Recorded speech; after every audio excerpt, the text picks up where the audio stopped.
50 seconds to go for the start of the event, not a race.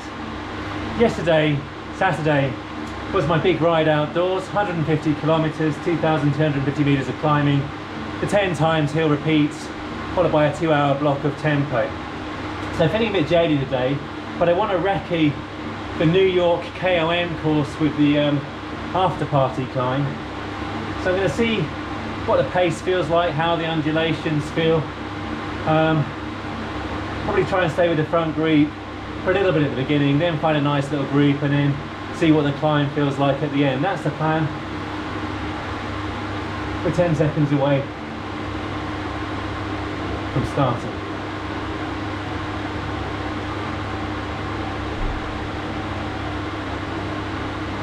There we go.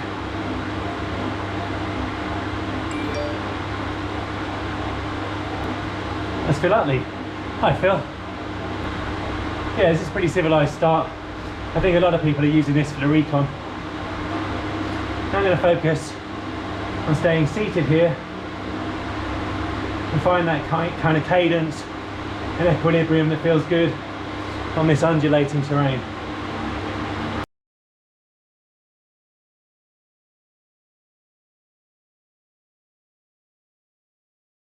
Well, after the first sprint, around about 7.5 kilometres in, Phil Utley and I were still in the front group, but it was going apace.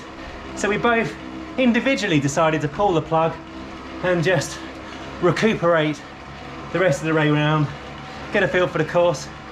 I'll probably have a little dig on the final kind of climb, as it were, see what that feels like, up and out the saddle.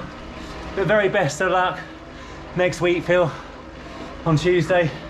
We'll know what the result is by the time you see this. But good riding with you. I like your hairstyle on Zwift, by the way. The big bushy one. Same as Lee Baxter. The perm.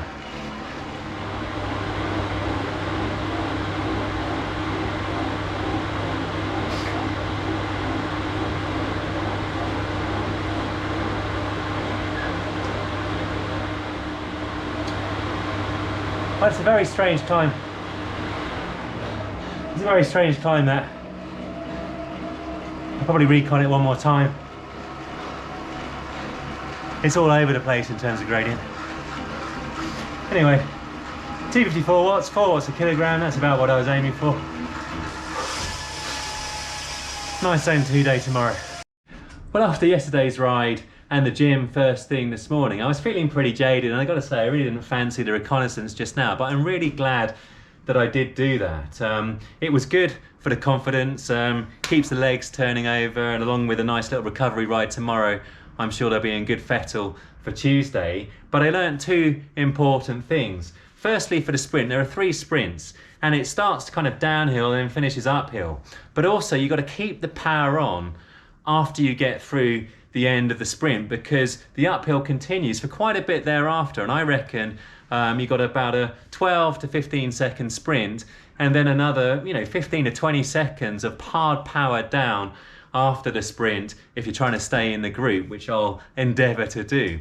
And then secondly, the climb. I'm going to have to climb it again. That's what I learned there, because the gradient's all over the place, and I was mucking around with my gearing, and I was down to cadence of 30, and then I was up at 80, and then I was seated and the power was coming off. And definitely I need to refine that. So I'll have another crack at it probably tomorrow at very low tempo, just to experiment with the gearing a little bit.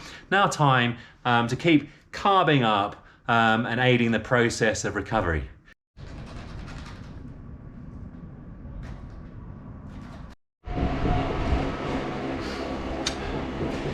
Well, it's Monday morning and I've just completed the spin-off of the legs. A little bit of zone 1, zone 2 for about 48 minutes, a bit longer than usual. Also just checking out the KOM again. Whether it's a hard race at the weekend or a midweek training, or tomorrow the hell of a WTRL race, the process of carbing up the day before for me is integral, fingers crossed, to a half decent performance. So I've been carbing up as the day's gone on, and tonight continuing that process for tea with cauliflower curry, rice and a bit of broccoli, and I may even treat myself to a nice spice bun for dessert. And to the gods of the ice spice bun, please let me cling on grimly to the front group in tomorrow's race. Well, it's Tuesday morning. Time for the second race later on this evening, and I'm just trying to maintain a semblance of routine by carrying on with the gym as I normally would of a Tuesday morning. Just upper body, don't want to tire out the legs. Now, speaking of routine, I've definitely found that racing late in the evening was not at all good for my sleep. I had a dreadful night's sleep on the Tuesday night last week, and that kind of sustained really into the rest of the week. I had 3 terrible nights of sleep. 4 were okay, 2 were actually pretty good, but 2 were interrupted just once, and that's a lot worse than usual. I'm not going to blame it all on racing late just once during the week. It was quite a stressful week at work. I wasn't very well on the Sunday, but I'm going to kind of stay vigilant as to how exercising so hard so late on in the day kind of impacts on the quality of well-being. Well, as I always say, if you work the front of the torso, you need to work the back. Chin-ups.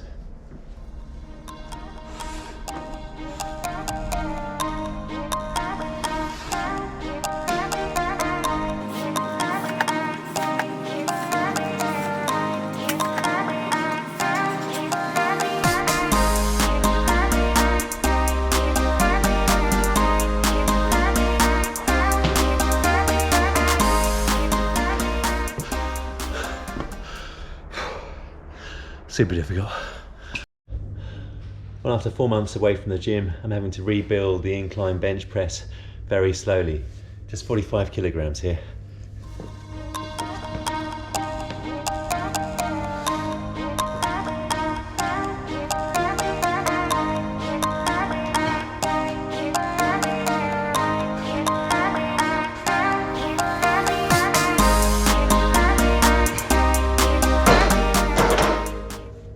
So following the gym, it's time to enthusiastically continue the process of carbing up and take on a bit of protein there via the shake.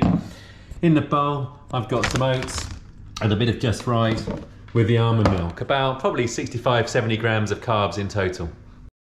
Well, I'm back to back all day on a veritable array of Zoom calls. So lunch, well, shall we say it's not exactly imaginative, but it is from the Chris Froome playbook. Check out Fueling for Victory, how Chris Froome won the Finestra, where I discovered the value of rice. So I've got a big serving there, probably about 70 grams, 75 grams of carbohydrates. I'll have that with a bit of the old barbecue sauce. And then for dessert, a protein shake. Yes, the lunch are kings, not champions, kings. Snack time equals pink lady. Well, with the nervous energy well and truly on the rise, about an hour and a half before the race, time now to ramp up the hyperactivity with cornflakes and silver spoon. Science.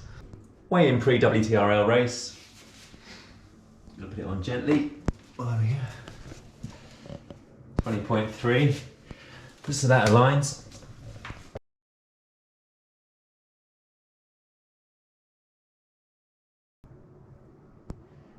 There we go. Took a bit of time. So, lost a little bit of weight.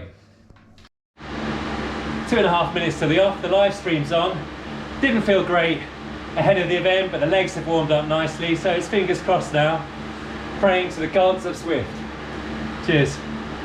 Well, the level of relief is high because it's post-race, and definitely I dug very, very deep tonight. Managed to stay in the front group for all 3 of the laps of the Gotham grind and clung on by my fingernails over the first of the climbs on the KOM after party. Got dropped thereafter and, kind of finished off solo, as it were. But progress is progress, and definitely my drafting was a little bit better because average power was 274 watts, normalized 285 over 51 minutes or so, and that compares to last week where I got dropped a little bit earlier, but the average power was higher, 285, and normalized 297. But feeling absolutely with it tonight. My nervous system's going to be fully ramped up, so I reckon my sleep is going to be once again disrupted. But now I'm going to just tidy things up at work and have a little bit of tea, which Jane has very kindly prepared, and here it is. It's a breaded cod fillet and plenty of veg. In all honesty, don't feel too hungry after the race and with all the carbs I ate before the race. Probably overdid the carbs a little bit because I felt a little bit sickly on a couple of occasions during the race. For this morning, I'm going to have a nice structured training focused on lower body strength. And you'll see that yesterday, ahead of the WTRL race, I did some upper body strength. And then I'm going to have a nice cycling training focused on lower threshold, but surging into VO2 max and recovering at lower threshold, which I think is super useful for the racing, but also excellent for the climbing. Now, the idea being to stack 2 intense training days back to back in order to then maximize the recovery. Tomorrow is going to be a full rest day to let the body fully recover, recuperate, and hopefully lock in the gains and progression. And Friday is going to be a nice, easy training day just to allow that kind of recovery to continue and set the body up, hopefully, for a decent race over the weekend. So starting proceedings right now with a trap bar deadlift, 60 on the bar, looking to grease the groove, have a nice, powerful movement.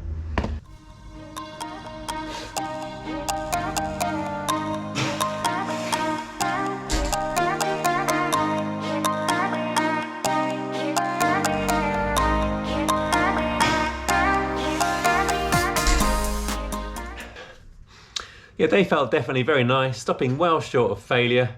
Maybe I'll venture up to 80, but I'll see how I feel after another set. Well, as always with the lower body strength work, I don't want the deadlifts to interfere with the progression on the bike. Therefore, I typically keep the volume relatively low, but I'm doing that doubly so at the moment because the main focus right now is on a couple of big events over the course of May.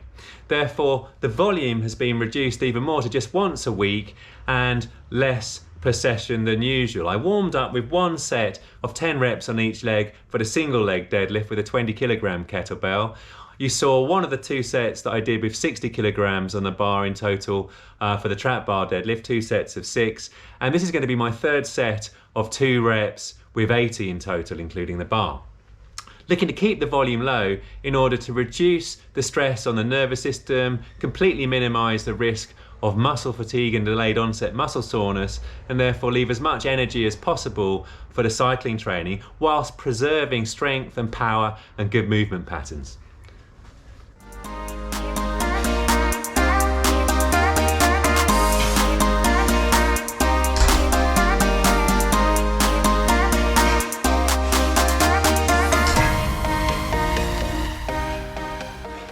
And now on for the cycling training. Just about to start, 30 minutes sub threshold, comprising 2 minutes anywhere from 265 to 275 watts and 30 seconds at 340 to 360 watts. I'm not going to get overly het up on the power, it's more the process here.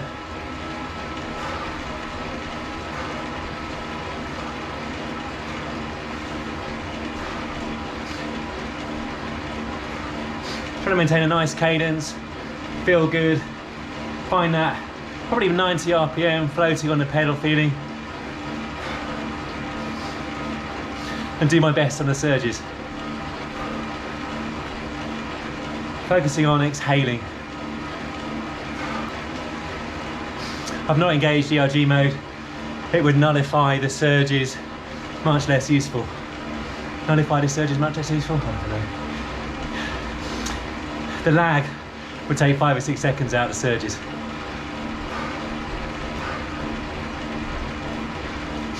First surge in about 14 seconds. 30-second surge, as I say.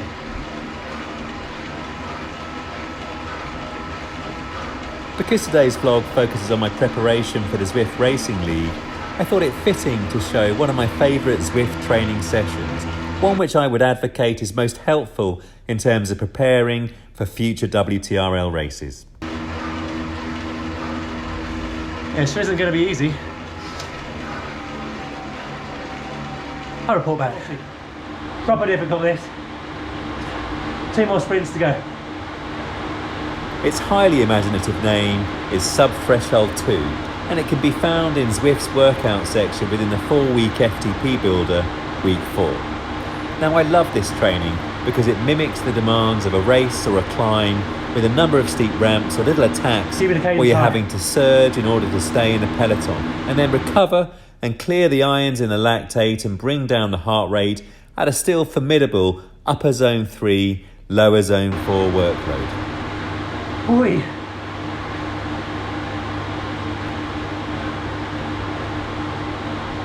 struggling to maintain the lower threshold.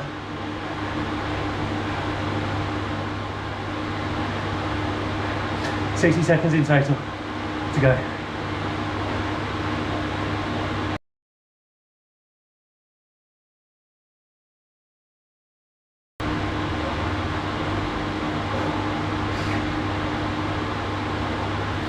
I've also read that the body is using both fat and glycogen in order to create the energy at lower zone 4, upper zone 3. And that's a really useful thing to know if you're pacing to go fast, but you're also wanting to preserve a bit more glycogen than if you were otherwise operating at a higher intensity. So I settled in at 90 to 92 RPM for the 2-minute sub threshold and then revved up to 100 for the 30-second surges. You can see it's seriously challenging, but after 10 minutes or so, the body adapts to the routine of surge and semi-recover, so persevere. Oh.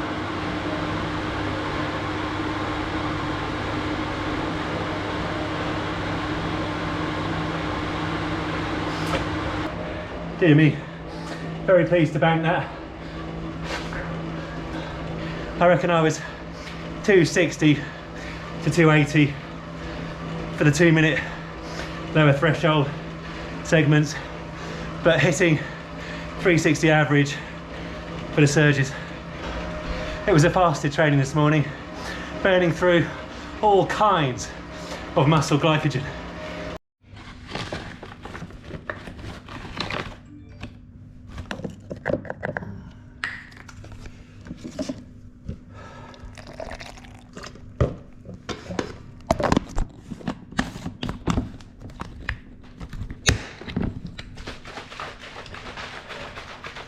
Post-training, I actually feel good for that. I know it's a little bit unconventional stacking two such intense training sessions so close to each other, but it gets me back into my kind of training routine, and definitely I feel kind of invigorated and uplifted and loads of energy ready to go at work as a result. Now, turning to the power there, the average power is not actually dissimilar over half an hour to what I was putting down for both of the WTRL races, i.e. 283 average, 288 normalized. The difference being that the surges are predictable. They're semi-predictable in the WTRL racing, certainly on the sprint sections, but the surges are not as acute. We're not going up towards 400 plus watts, and therefore it does a bit less damage than in those races. Therefore it was a little bit more manageable, and I don't feel quite as well. I don't feel withered at all as a result of the training. And now very much looking forward to getting on with recovery. The shake is on the deck to deliver the amino acids within the protein to repair damaged muscle tissue. And obviously full day of rest tomorrow, nice easy day on Friday. So I feel fully recuperated and pampered and ready to go for something interesting over the weekend. Anyway, if you enjoyed the video, please remember to give it a thumbs up and subscribe. If you didn't enjoy it, give it the old thumbs down. But as ever, whoever you are and whatever you do, please remember to live, thrive, and stay healthy.